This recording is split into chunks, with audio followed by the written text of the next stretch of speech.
말씀을 통해서 복음에 합당한 삶이 어떤 삶인지 또 계속해서 말씀을 나누겠습니다. 우리가 부모가 자녀들에게 주는 많은 말 중에 서로 상반된 두 가지의 얘기가 있다고 하는데, 하나는 나를 좀 본받아, 나같이 좀 살아라, 이렇게 말하는 부모가 있는가 하면, 한편으로는 야, 나같이 살지 좀 말아라, 너 인생은 나같이 살면 안 된다, 이렇게 자기를 본받지 말라라는 말로 이렇게 하는 경우, 아마 두 번째 경우가 훨씬 많다고 합니다. 뭐 같은 의미죠. 야, 인생을 바르게 살아라, 온전하게 또 똑바로 살아라. 아마 두 말의 의미는 자녀가 잘 되기를 바라는 마음에서 아마 좋은 삶, 또 나쁜 것은 담지 말고 바르게 살라라고 하는 부모의 한결같은 마음들일 것입니다. 그런데 그 말의 두 가지 의미가 같은 목표를 지향하지만 그 교육적으로 의미로 그 말의 의미들을 가지고 살아보면 어떤 말이 더 교육적으로 효과적인가, 이제 그런 것들을 살펴보니 여러분 알겠지만 어떤 말이 더 효과적이겠습니까? 한번 따라서 나를 본받으라. 이 말이 훨씬 자녀에게 교육적으로 효과적이라는 거예요. 왜냐하면 나를 본받으라고 하는 것은 내가 하는 것을 좀 따라해라, 좀 이렇게 좀 같이 선한 것을 하라, 이렇게 본을 보여가면서 자녀에게 나같이 살아가는 것이 좋은 거다라는 것을 보여주면서 따르라고 하니, 자녀들이 눈으로 보고 옆에서 보면서 그렇게 따라할 수 있는 그런 가능성이 훨씬 더 많다라는 거예요. 그런데 자신은 늘 잘못하고 자신은 늘 바르게 살지 못하면서 자신의 인생을 한탄하면서 자식을 향해서 야, 너는 나같이 살면 안 돼, 그러면서도 자꾸 나쁜 일을 하면 자녀는 그렇게 살지 말아야지 이렇게 다짐하면서도 결국은 자기 눈에 보이는 부모의 그 잘못된 모습을 모르는 사이에 닮아가고, 또 그런 모습이 나중에 자기의 삶 속에서 드러나는 경우도 많다는 거죠. 물론 잘못된 것을 보고 반기문 교사를 삼아서 야, 나는 저렇게 살면 절대 안 되는구나, 이렇게 다짐하고 바르게 사는 사람들도 많이 있겠지만, 통계적으로 보면 그렇게 본을 보이지 못하면서 말로만 자식들에게 야, 나를 닮지 말고 바르게 살라라고 하는 것이 효과가 떨어진다는 거죠. 사도 바울은 빌립보 교회 성도들을 향해서, 또 고린도 전서나 많은 서신서에도 보면 그런 의미로 자주 말합니다. 나를 본받으라, 나를 본받는 삶을 살아라. 고린도서 11장에도 내가 그리스도를 본받은 자 된 것 같이 너희는 나를 본받으라. 또 오늘 말씀 10절에서도 그리스도의 죽으심을 본받아. 사도 바울은 그렇게 내가 본을 받고 또 우리가 본받아야 할 삶이 무엇인가를 자신의 삶을 통해서 보여주고 알려주고 있습니다. 그래서 자신뿐만 아니라 모든 성도들이 그리스도를 닮아가고 내가 그리스도를 본받은 것 같이 그런 삶을 살아가는 것을 그토록 원하였다라고 하는 것을 보여주고 있습니다. 우리가 본을 받는다라는 말을 우리가 많이 따라하지만 나를 본받으라, 이렇게 말하는 말 속에서는 참 힘든 일이 많이 있죠. 나를 본받으라 라고 하면 자칫 자기가 얼마나 바르게 살았길래 자기를 본받으라고 하는가, 때로는 교만하게 들리기도 하고, 나를 본받으라고 할 때는 자신이 더 완벽하게 살아간 자처럼 느껴지기도 하지만, 오늘 사도 바울이 나를 본받으라 라고 했던 이 말의 의미는 자기를 자랑하거나 자기가 완벽하게 살아왔다라고 하는 자기를 과시하기 위해서 하는 말이 절대 아님을 알려주고 있습니다. 왜냐하면 사도 바울이 본받은 삶은 실제적으로 많은 사람들이 본받기를 하는 삶과 다른 삶이었어요. 많은 사람들은 어떻게 살기를 원합니까? 영광을 받고 존귀함을 받고 부귀와 영화를 누리고 많은 사람들로부터 인정받는, 그래서 높은 지위에 있거나 또 높은 자리에 오르거나 혹은 세상적으로 성공해서 부귀와 영화를 누리는 그런 성공의 모습을 많은 사람들이 보면서 나도 저렇게 하고 싶다라는 마음이, 나도 저런 사람이 되고 싶고 본받고 싶다라는 마음이 일 수는 있는데, 사도 바울은 세상의 사람들이 바라는 그런 본받는 삶이 전혀 아니었죠. 왜냐하면 사도 바울은 지금 이 편지를 쓰면서 지금 어디에서 편지를 씁니까? 로마의 감옥에서 편지를 써요. 자신의 위치를 생각해 보면 감옥에 갇힌 자였어요. 사도 바울의 사역에 많은 열매가 있지만 겉으로 보면 고난이 있고 죽음의 위기들이 있고 온갖 핍박이 가득한 삶이 사도 바울이 지금 달려가는 그 삶 가운데 있었는데, 사도 바울은 그런 모습을 성도들에게 본받으라라고 말하는 거죠. 여러분, 우리가 본받아야 할 것은 세상의 부귀의 영광과 성공의 길이 아니라 주님을 따르는 길임을 믿으시기를 바랍니다. 한번 옆에 분하고 다녀시다. 주님을 따르는 길에, 복음을 따르는 길에 닮아가십시다. 사도 바울이 그토록 원하는 것은 바로 그러한 마음입니다. 그러니까 빌립보 성도들을 향하여서 그가 지금 갇힌 자로서 그가 안타깝게 말씀하고 있는 내용이 바로 그런 내용이죠. 오늘 우리가 믿음 생활하면서 나는 과연 어떤 삶을 닮아가고자 하는가? 나의 삶의 표대는 어디에 있어야 되는가? 내 삶을 나는 자신 있게 누구를 향하여든지 나를 본받으라 이렇게 말할 수 있는 그런 자신감과 확신이 있는가 돌아보면서 우리도 사도 바울처럼 나를 본받으라, 우리가 그리스도를 닮아가는 삶을 확신 있게 증거하는 자 되기를 주님의 이름으로 축원합니다. 그러면 사도 바울이 말한 이 나를 본받으라, 그리스도를 본받으려면 우리가 어떻게 살아가야 하는가라고 하는 것을 오늘 말씀에서 교훈해 주고 있습니다. 첫 번째 한번 따라하겠습니다. 그와 같이 행하는 자들을 눈여겨보라. 바울은 예수 그리스도의 부활의 권능과 그 고난에 참여함을 알고자 하여 죽으심을 본받아 사는 것을 다짐했습니다. 어디까지 본받기를 원했냐면 예수님의 죽으심까지. 예수님의 죽으심이 뭐였습니까? 십자가였죠. 고난과 십자가까지도 본받으려 했다.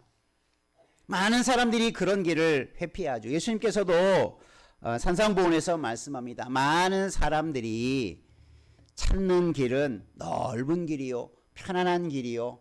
많은 사람들이 찾는 길은 그런 길인데 나를 따르는 길은 그런 길이 아니다. 그 길은 찾는 자도 적고 좁고 협착한 길, 바로 그게 십자가의 길이었죠. 바울이 따르는 길은 바로 십자가의 길이었고 예수님이 가신 길이었고 세상 사람들이 가는 길이 아니었음을 분명하게 우리는 기억해야 할 것입니다. 그래서 우리는 다짐해야 돼요. 세상 사람들과 똑같이 살아가지 말고 세상 사람들과 똑같은 인생의 목표를 가지고 달려가지 말고 우리는 좀 더 다른, 더 거룩하고 바른 길을 따르며 또 그런 길을 달려가고 본받는 삶을 결단하고 나아가기를 주님의 이름으로 축원합니다. 사도 바울은 그런 자신을처럼 말하면서 또 어떻게 말하냐면 너희가 우리를 본받은 것처럼 그와 같이 행하는 자들을 눈여겨보라. 그와 같이 행하는 자들이 누구입니까? 바로 예수 그리스도를 본받아 살려고 하는 사람들, 그런 사람들을 눈여겨보라, 주목해보라. 그 주목의 이유가 뭡니까? 저 사람은 어떻게 저렇게 믿음으로 잘 살아가는가? 저 사람은 어떻게 지금 믿음을 지키고 살아가는가? 그리스도를 본받아 살고자 저런 사람들은 어떻게 지금 살아가고 있는가? 한번 주목해서 보라는 거예요. 대충 훑어보지 말고 그 마음을, 그의 삶을, 그의 한 걸음 한 걸음 인생의 길을 주목해서 보고 그렇게 따라가라. 이것을 말씀하고 있어요. 여러분, 우리들이 나 혼자서도 길을 개척해 나가고 신앙의 길을 달려갈 수도 있지만 우리에게는 신앙의 선배들이 있고 신앙의 성경에 통해서 또대로 우리 교회나 주변의 믿음의 사람들을 통해서 이렇게 살아가는 것이 신앙의 길이구나. 내가 따라가야 할 길이겠구나. 많은 사람들이 우리 앞에 믿음의 증인들이 서 있는 줄 믿으시고 여러분 그들을 주목해서 또 지켜보고 또 그대로 따라하기를 힘쓰는 자 되기를 주의 이름으로 축원합니다. 그러면 그 길이 누구를 따르는 길이겠습니까? 예수님을 따르는 길입니다. 그들도 예수님을 따르고자 그 앞에 계신 선배 계속해서 쫓아가 보면 예수님으로부터의 삶이 제자에게, 제자의 삶이 성도들에게, 교회들에게, 여기까지 수천 년의 기독교의 역사 속에 예수님을 따르는 삶이 그렇게 전승이 되고 그렇게 전하여 진 줄로 믿습니다. 그래서 예수님은 수천 년 전의 삶을 사셨지만 우리와 전혀 다른 문화와 환경 속에 살았지만 우리는 지금 주님과 같은 길을 걸을 수 있게 됨을 믿으시길 바랍니다. 믿음의 길에서 길을 가는 사람들을 주목해 봐야 돼요. 우리가 지켜보고 닮아가야 할 사람들을 잘 바라봐야 돼요. 괜히 세상 사람 뒤에 가서 그런 사람들의 모습을 얘기하고 있는데 그런 바르지 못한 것을 닮아가고 따라서는 안 된다는 거예요.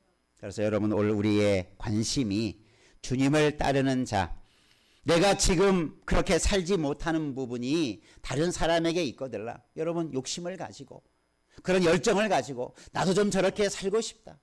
나도 저런 신앙의 아름다운 모습이 내 삶에 나타나고 싶다.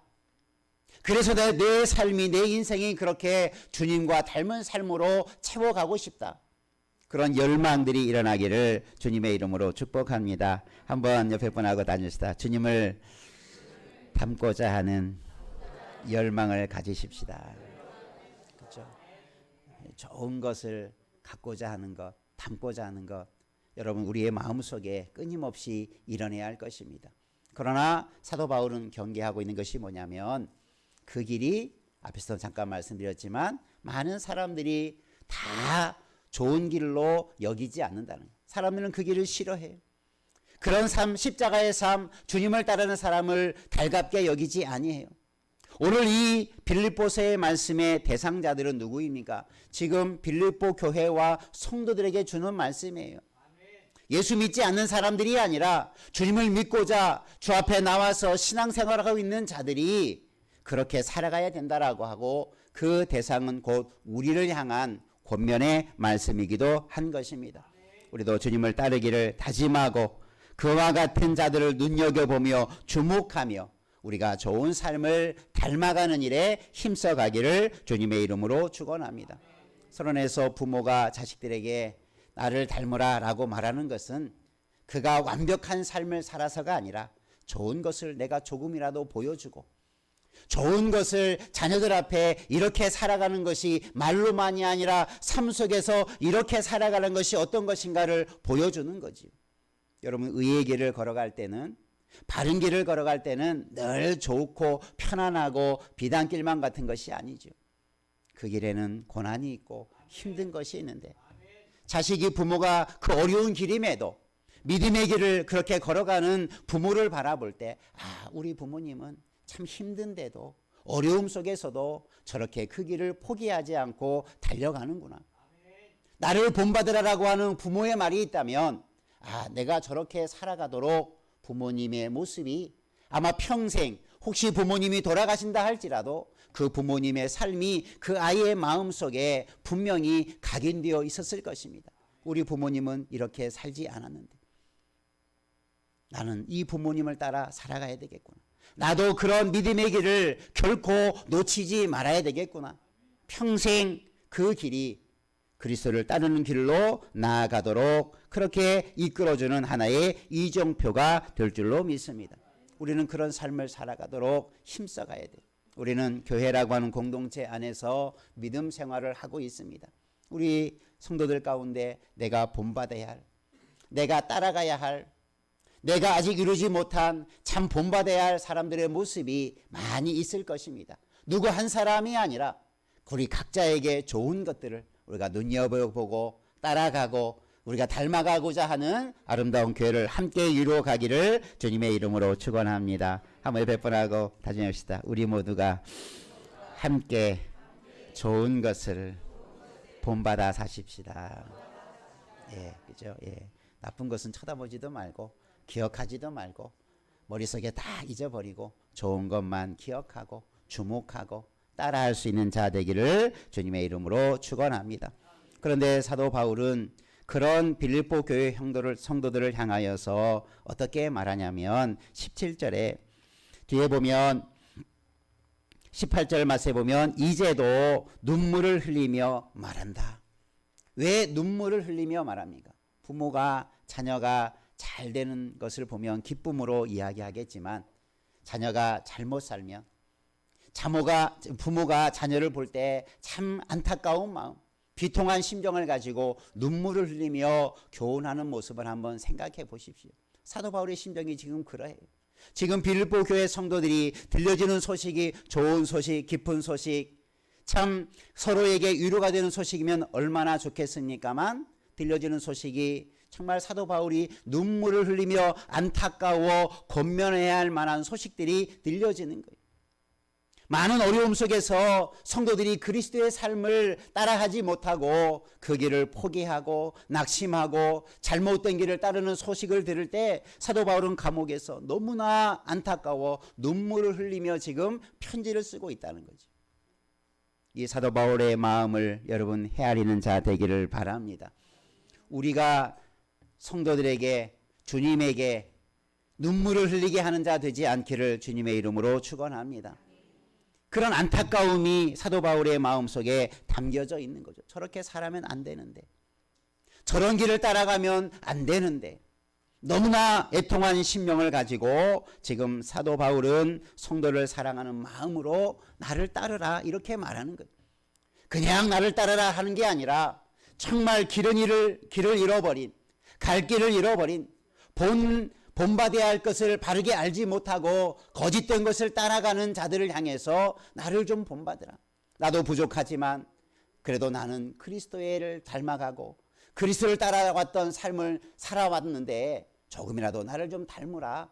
나를 닮아가는 삶으로 다시 돌아오라. 그렇게 지금 간절하게 눈물로 호소하는 것입니다. 그러면서 18절 하반절에 그렇게 말하죠. 여러 성도들이 그리스도의 십자가의 원수로 행하느니라. 얼마나 무서운 이야기입니까? 그리스도의 원수로 행한다는 거예요. 그리스도를 믿는다 하는 사람들이 그들의 삶을 지켜보니 그들은 그리스도의 원수같이 살고 있다. 그리스도의 원수가 누구입니까? 사탄과 마귀죠. 영적으로 보면 예수 믿지 않는 사람들이죠. 예수 믿는 자들을 핍박하며 예수 믿는 것을 회방하는 자들이 십자가의 원수들이지 않습니까? 십자가의 원수들이 세상에 존재한다고 우리가 알고 있지만 교회 안에 성도들 중에 십자가의 원수로 행하는 자들이 있다. 얼마나 무서운 이야기입니까? 저와 여러분이 십자가의 원수로 행하는 자 되지 않기를 여러분 정말 무섭고 떨림으로 우리의 믿음의 자리를 지켜가기를 주님의 이름으로 축원합니다.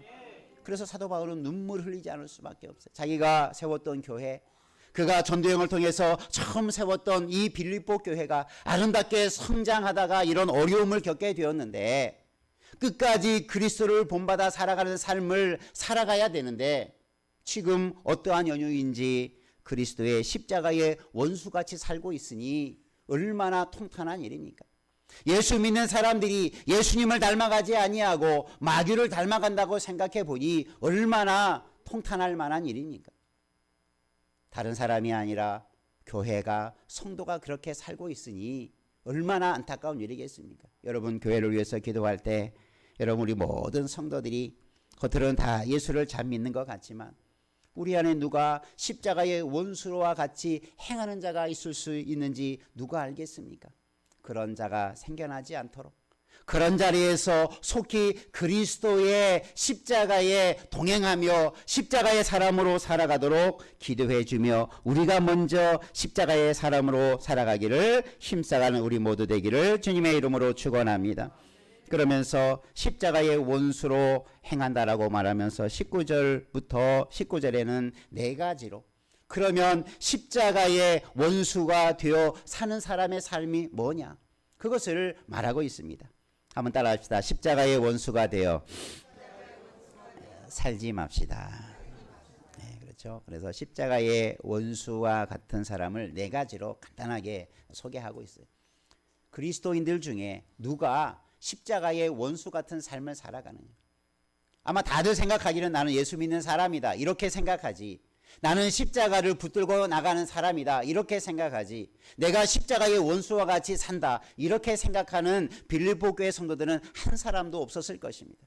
그러나 사도 바울의 눈에 자기가 듣고 자기에게 들려진 소식을 듣고 보니 그런 사람들이 십자가의 원수와 같이 살아가는 사람들이었다라고 아주 강하게, 어떻게 보면 성도들을 향한 강한 질책이라고 볼 수 있죠. 너희가 이렇게 살아가면서 어찌 예수 그리스도의 사람이라고 말할 수 있느냐? 너희들이 어떻게 이렇게 살아가면서 예수 믿는 사람이라고 말할 수 있느냐? 여러분, 이 사도 바울의 강력한 경고의 말씀이 오늘 우리에게 들려지고, 혹시 내가 그런 부분들이 있다면 속히 회개하고 돌이키고 십자가의 길을 따르는, 그리스도를 닮아가는 자 되기를 주님의 이름으로 축원합니다. 첫 번째, 십자가의 원수의 삶은 어떤 사람이냐? 첫 번째 말은 한번 따라서, 그들의 마침은 멸망이다. 마침이라는 것은 마지막이라는 것. 십자가의 원수로 살아가는 사람의 마지막이 뭐냐? 그것은 멸망이다. 그것은 바로대로 말하죠. 그러면 십자가를 따르는 사람의 길은 뭐겠습니까? 영생이에요. 예수 안에 영생이 있는데, 십자가의 길에 영생이 있는데 그것을 놓아버리고 십자가와의 원수로 살아가는 그 마지막은 볼 것도 없이 그 마지막은 멸망이고 죽음이다. 이건 성도들을 향한 강한 경고지요. 예수 믿는다고 다 구원받은 줄 알았는데 그 삶이 망가져 버리니 구원을 얻을 수 없다는 거예요. 망하게 되는 거예요. 이들과 같이 살아가면 그 마지막이 뭐냐? 멸망이다. 죽음이다. 결코 구원을 받을 수 없다. 얼마나 단호한 말씀입니까? 단순히 그리스도를 닮아가서 좋은 모습, 그냥 아름다운 모습, 이 말이 아니라 우리의 구원과 십자가를 따르는 삶과 깊이 연결이 되어 있어요. 구원받은 자는, 구원의 그런 감격들을 가지고 있는 사람은 감히 그 말씀을 어기지 않죠. 감히 주님을 배반하지 못하게 되죠. 그 믿음이 있다면 결코 죄와 즐거이 짝하며 살지 않게 되겠죠. 여러분, 주님의 이 말씀 앞에 우리의 모습이 정말 십자가의 원수의 삶이 조금치라도 우리의 삶 가운데 들어오지 아니하도록 우리 자신을 잘 보호하며 갖고 가기를 주님의 이름으로 축원합니다. 그들의 결국은, 십자가의 원수의 결국은 망하는 것밖에 없다. 여러분, 오늘 우리가 그래서 주님을 따르는 길은 구원이요 생명이요 영생이 보장되는 줄 믿으시기를 바랍니다. 그러니 우리는 힘이 들어도 십자가를 따르고 예수님을 본받는 삶을 포기하지 못하는 거죠. 왜요? 그 마지막이 영생이요 구원이니까. 여러분, 우리 마지막을 바라보며 우리 인생을 참고 견디며 그리스도를 본받는 삶을 살아가기를 주의 이름으로 축복합니다. 두 번째, 사도 바울이 십자가의 원수를 누구라고 말합니까? 따라서 그들의 신은 배다. 여기서 배라는 말은 우리 위, 원문에 보면 창자, 내장의 기관을 말할 때 쓰이는 단어입니다. 그러니까 내 배를 배부르게 하는 것이 마치 신과 같다. 신은 섬기는 대상이 되지요. 신이라고 하는 것은 나보다 더 뛰어난, 그래서 의지하는 존재가 사람들은 신이라고 말하죠. 그런데 성도들의 신은 누구입니까? 우리 믿음의 사람들이 섬겨야 할 유일한 대상자는 하나님인데, 하나님 대신에 누가 올라왔다는 거예요? 자기의 배, 자기의 배를 채우는 것, 자기의 배를 만족시키는 것, 먹고 마시고 세상에 탐욕스러운 것이 내 모든 것을 채웠다. 이것은 위뿐만 아니라 내 안에 있는 모든 내장 기관을 말하는 단어입니다. 그러니까 내 욕망을 다 채우는 것이 신이 되어버렸다. 그것을 최고의 것으로 여긴다. 그 말이에요. 여러분, 우리는 먹고 마시며 살아갈 수밖에 없는 존재이지만 그것이 전부가 되어서는 안 될 줄로 믿습니다. 그것이 신과 같이 되어서는 안 돼요. 그것이 내가 섬기는 것이 되어서는 절대로 안 되는 것입니다. 내가 좀 줄인다 할지라도, 나의 인생의 삶이 좀 만족함이 없다 할지라도 여러분 하나님으로 여러분 우리의 삶을 우리의 마음을 채워가는 은혜가 있기를 주의 이름으로 축원합니다. 결코 재물이 내 욕망이 신이 되어지는 그런 어리석은 것, 하나님을 버리고 하나님 대신에 자신의 배를 채우는 일을 채워가는 자에게는 이런 십자가의 원수와 같은 삶을 사는 것이 되고 만다. 나를 위해서 예수님께서 십자가에 죽으셨는데 예수 그리스도의 원수와 같이 살아간다면 얼마나 불행한 인생입니까? 우리 모두가 내 자신의 만족과 물질을 위해 사는 자가 아니라 주를 위해 살아가는 하나님 주인 되심을 늘 붙들고 달려가는 그리스도를 닮아가는 자 되기를 주의 이름으로 축원합니다. 또 세 번째 따라 합시다. 부끄러움을 영광으로 여기지 말라. 부끄러운 것은 죄악고 수치스러운 것이죠. 우리가 예수를 믿으면 이 수치를 알게 됩니다. 전에는 죄를 죄로 여기지 못하니 부끄럽게 여기지 아니했는데 죄가 죄로 보이기 시작하면 부끄럽죠. 내가 죄질죄는 잘 몰랐는데 나중에 돌이켜보니 내가 왜 이렇게 했을까? 자책하고 참 부끄럽고 수치스럽고 누구에게 말도 못하고 또 하나님 앞에 부끄러워서 그저 그런 몸둘 바 모르는 일들이 때로 일어나죠. 그런데 십자가의 원수들은 그 수치스러운 것을 뭘로 삼는다는 겁니까? 영광으로 삼는다는 겁니다. 자기의 잘못을 영웅담처럼 마치 그것이 자랑스러운 것처럼 사람들에게 떠들고 다닌다는 거예요. 예수 믿는 사람이 교회 안에서 성도들과의 대화 속에서 부끄러운 줄 모르고 말하는 것들, 부끄러운 줄도 모르고 세상 사람들과 똑같이 살아가는 것들, 그렇게 해서 유익을 얻고 이득을 얻고 배부르게 되는 것을 마치 자랑스럽게 여긴다면 그게 수치스러운 일을 영광으로 삼는다는 거예요. 여러분 우리가 세상 살아갈 때 수치스러운 것을 부끄럽게 여길 줄 아는 것도 은혜입니다. 그것을 깨달아 회개하고 돌이키는 것, 그것이 우리의 삶에 늘 반복해서 우리 자신을 가꿔야 할 일들이에요. 여러분 수치스러운 죄를 멀리 하시기를 바랍니다.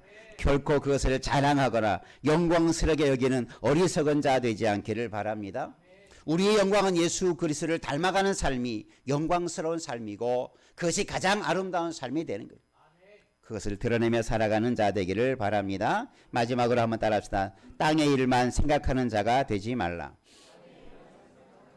우리는 땅에 살지만 땅의 일, 땅에서 살아가는 모든 일, 우리는 그것을 끊고 살아갈 수는 없죠. 그러나 그것만 생각하는 자가 되지 말아라. 우리의 마음이 온통 땅의 것만 생각하지 말고 위의 것을 찾으며 앞에서 위의 것을 찾으라. 표대를 향하여 달려가자. 이런 말씀을 했던 것과 상통하는 말이죠. 여러분 우리의 이상이, 우리의 꿈이, 우리의 눈이 땅의 것만이 아니라 눈을 들어 하늘과 위의 것을 찾을 줄 아는 지혜로운 자 되기를 주의 이름으로 축원합니다. 자꾸 우리는 땅의 것에만 너무나 시간과 열정과 관심과 내 인생을 허비하지 말고 조금 비워둔 자리에서 주를 위해서 하나님의 나라를 위해서 위의 것을 찾고 달려가는 일을 위해서 우리가 시간과 열정을 드릴 수 있는 자 되기를 주님의 이름으로 축원합니다. 땅의 것만 생각하는 자가 십자가의 원수로 살아가는 자의 특징이다라고 하는 것을 말하고 있습니다. 조금도 하나님의 것을 생각지 않아요. 조금도 하나님의 나라의 것에 대한 가치를 두지 않아요. 항상 선택하고 결정하는 것이 땅의 것이 우선이고 내가 배부르고 먹고 마시는 것이 우선이 되어진다면 그 사람은 십자가의 원수같이 살아가는 특징을 가진 사람이에요. 여러분 우리 안에 왜 이런 모습들이 남아있지 않겠습니까? 조금씩 다 남아있을 수 있어요. 우리가 이 네 가지의 십자가의 원수와 같은 삶을 철저하게 끊어버리고 거룩한 하나님의 백성으로 살아가고 그래서 더 그리스도를 닮아가기를 열망하고 힘쓰는 우리 모두 되기를 주님의 이름으로 축복합니다. 기도하겠습니다. 살아계신 아버지 하나님, 우리가 영원한